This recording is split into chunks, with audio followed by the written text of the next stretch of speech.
இன்னைக்கு புரட்சியாளர் அம்பேத்கருடைய நினைவேந்தல் தமிழ்நாடு காங்கிரஸ் கமிட்டி சார்பாக அவருடைய சாதனைகள், இந்த தேசத்திற்கு ஆற்றிய தொண்டுகள், அரசியலமைப்பு சட்டம் உருவாவதற்கு உலகமே வியந்து பார்க்கின்ற அளவிற்கு ஒரு பெட்டகத்தை எழுதுகிறார். ஆகவே இன்று தமிழ்நாடு காங்கிரஸ் கமிட்டி பாபா சாஹிப் அம்பேத்கரை போற்றுகிறது.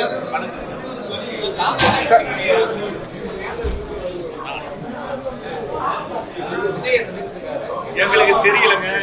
அகில இந்திய காங்கிரஸ் கமிட்டி 5 குழுவை நியமித்திருக்கிறது.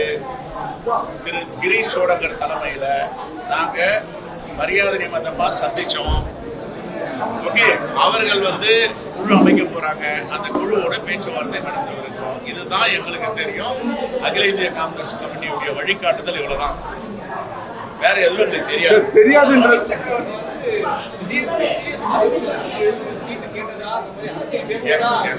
தமிழ்நாடு காங்கிரஸ் கமிட்டி தலைவர் நான் இருக்கேன், எங்க மூத்த தலைவர் நாங்க இருக்காங்க. அகில இந்திய காங்கிரஸ் கமிட்டி ஒரு குழு நியமிச்சிருக்கு. இதை மீறி நீங்க சொல்றதுனால எங்களுக்கு வியப்பா இருக்கு. எனக்கு தெரியல.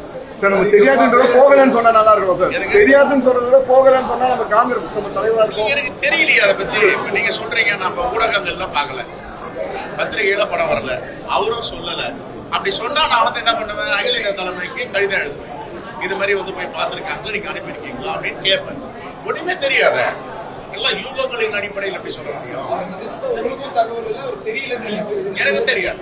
உண்மையிலே தெரியாது.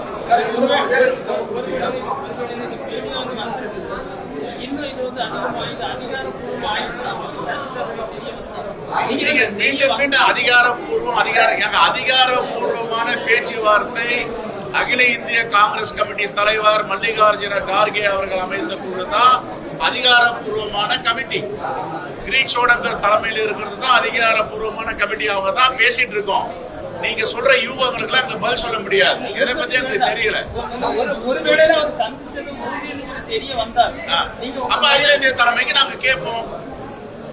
அவங்களுக்கு தகவல் சொல்லுவோம்.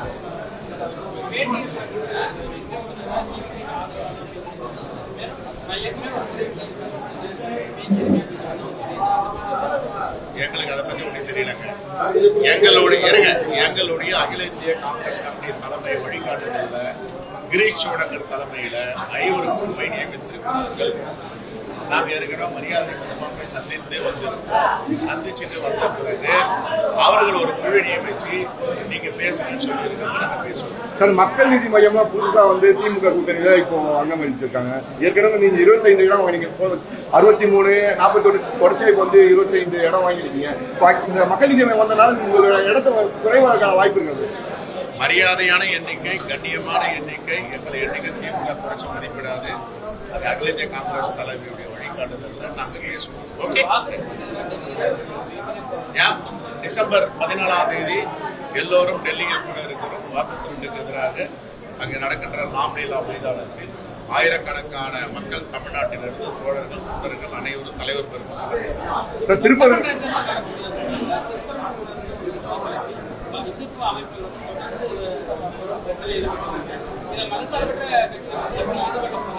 சட்டத்தின் கடமை செய்து கொண்டிருக்கிறது. சட்டத்தின் கடமை செய்யும். அதாங்க, சட்டத்தின் கடமை செய்யும். உச்ச நீதிமன்றத்தில் திங்கட்கிழமை அதை பத்தி விவாதிக்க இருக்காங்க. நாளைக்கு மறுநாள் வட மாநிலங்கள் நடைபெற்றிருந்த இந்த மாதிரியான விவகாரம் தமிழகத்துல இப்ப நடக்க ஸ்டார்ட் ஆயிருக்கு. இதை எப்படி பாக்குறீங்க? அது இப்போ ஸ்டார்ட் ஆயிருக்கு, ரொம்ப நாளா ஸ்டார்ட் ஆயிருக்கு. அதுக்கெல்லாம் தமிழ்நாட்டு மக்கள் RSS பிஜேபியுடைய சதிகளுக்கு துணை போக மாட்டாங்க. அவர்கள் தீட்டுகின்ற இந்த கலவர பூமியாக்குகின்ற திட்டத்திற்கும் ஒருபோதும் வழி கொடுக்கும்.